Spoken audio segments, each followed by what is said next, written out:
So this is a Swift Charisma 570. Just going to take you around the van and show you how it operates. Front of the van you've got a jockey wheel, hitch and handbrake. We'll demonstrate these to you in person here on site. In the front locker you have your 2 gas bottle tie downs, where you can carry a maximum of 2 6kg propane gas bottles at any point on board the Caravan. You have your gas pipe work coming off the regulator that goes to the gas bottle itself. That is a reverse thread fitment that goes into the front of the bottle. Coming down the side of the Caravan, you've got your wind down leg on either side of the front to stabilise the Caravan while it's on site. You'd never lift the Caravan with these legs, as it could potentially damage the floor of the Caravan. You've then got your water pump connection, which pushes into the side of the van, as you can see here. And then you need to make sure the pickup pipe is fully submersed in the water before you turn the water pump on inside of the Caravan.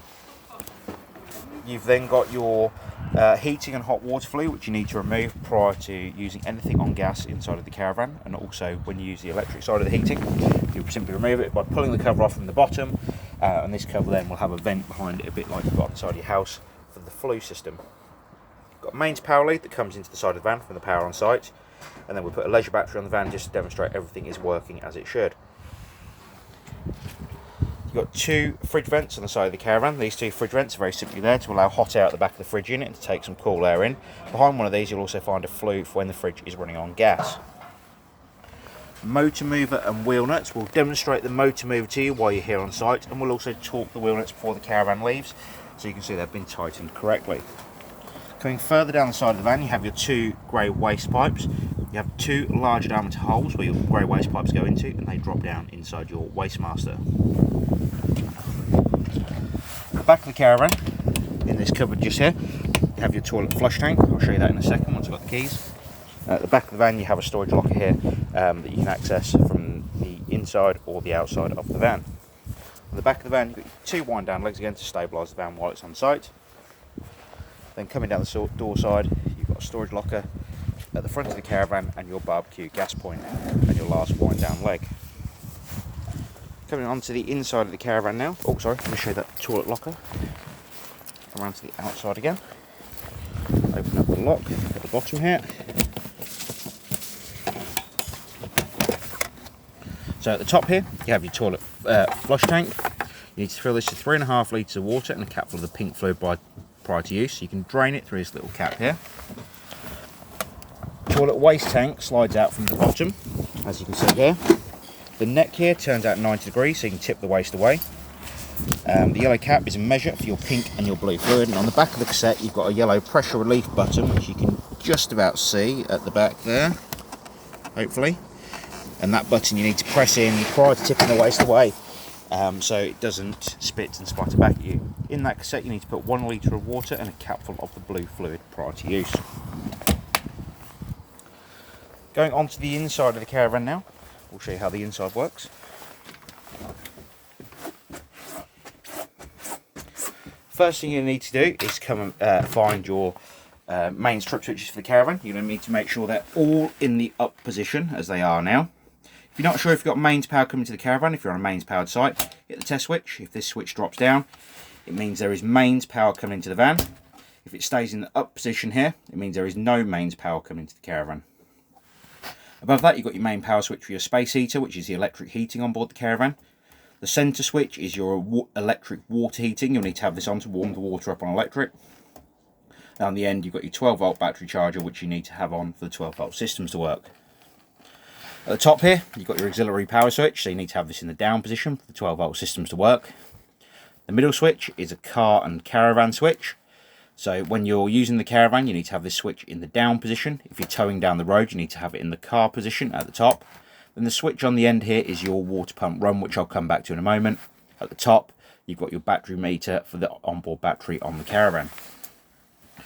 So the first thing we're going to need to do when we've got all the power switches turned on into the correct position is come underneath the front seating area on the right hand side.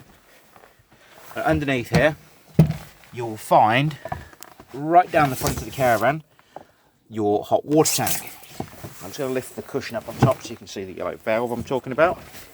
So the yellow valve underneath the seat that you can see just there is your drain down valve for the water system on board the Caravan. That yellow valve needs to be flat with the floor when you are filling the water system up. If you are draining the water system down, it needs to be upright and pointing towards the bottom of the seat. We do advise after each use of the Caravan that valve is put upright so it drains all the water out of the system on board the Caravan. When you open that valve up to drain it down, all the taps need to be open in the central position so it drains all of the water out of the system on board the van. When you're filling the system up, you need to open all the taps up on the hot side of the water system. You'll actually see that I've already got the water system primed. That water pressure is going to run off in a second. When you initially turn the taps on, you're going to have no water coming out of the van, because like I said, after each use you need to drain it down completely. So once we've got that, all them taps open, we're going to come into the cupboard here and we're going to turn on our water pump. Once the water system is completely full, you'll have water running out of every tap on board the Caravan continuously. It will spit and splatter to start with when you first turn on the pump. However, when it's full, like I said, you'll have water running continuously. So we'll shut all of them taps back off and then we can start warming the water. So I've showed you the electric water heater switch in this cupboard just there, which is a preset temperature. Or you have the option to run gas for your water heating, which you can control the water temperature of on this dial just down here. So the bottom dial here is your gas water heating. We do advise when you're showering on board the Caravan that you use the gas to boost the water system so it allows it to warm up quicker. To turn on the gas supply to the water heater, you'll spin this outer grey dial with this little tab on it to the flame symbol. The green light is a pilot light. If it fails to ignite on gas, the red light will appear in the back of here. So as you can see at the moment, we've got no gas on, and you can just about see the red light here. That means it has failed to ignite on gas. To control the temperature of the water heater on gas, you've got this dial on the front, and you've got between 30 and 70 degrees of water temperature. Whichever number is above the green light is the temperature the water heater will warm up to.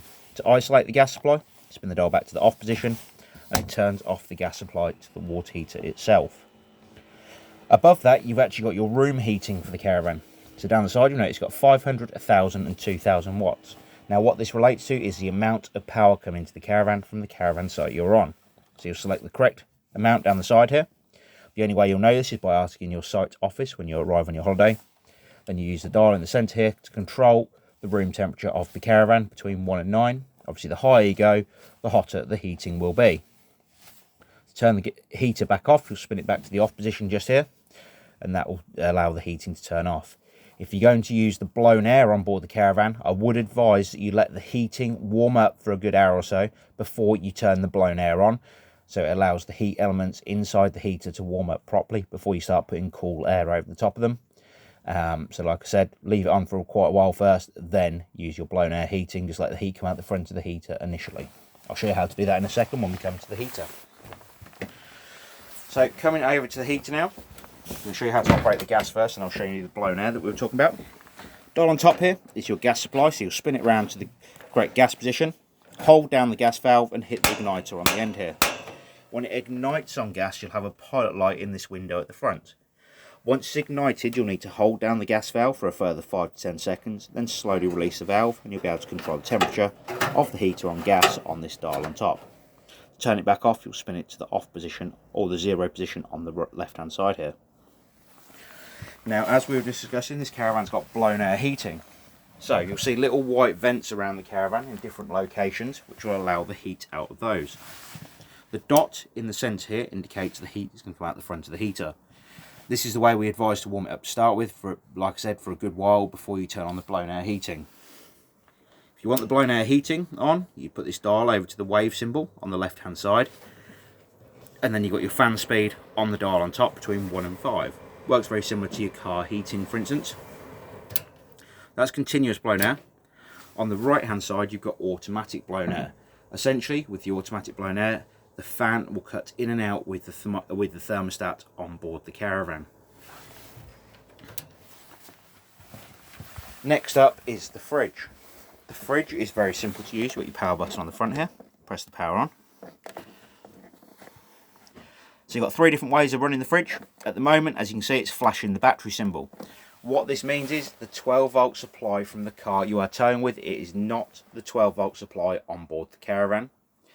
So you need to make sure when you connect it to the car, you come inside, make sure the switch in the cupboard there is on car, then come inside the Caravan, turn the fridge on and select the 12 volt mode if you are wishing to use the battery as you travel down the road.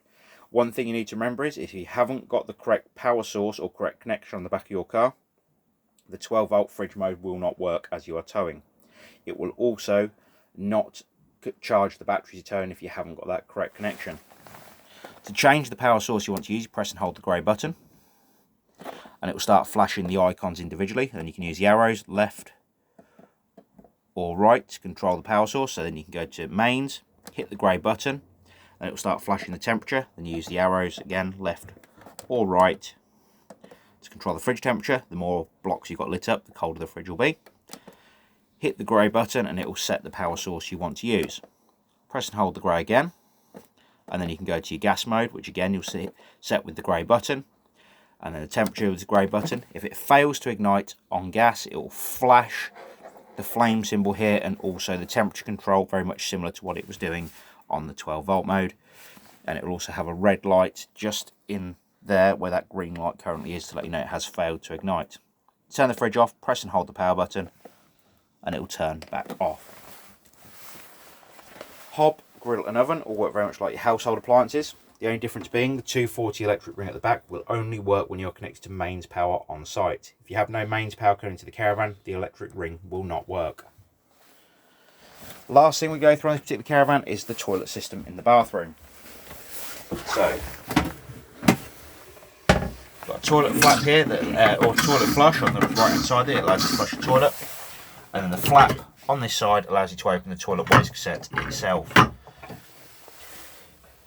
You do need to make sure that toilet waste cassette is closed, so the flap is closed off inside the toilet. When you remove the toilet waste cassette, as if you don't, it will actually stop you from removing that cassette, and you could potentially damage the cassette if you do manage to remove it.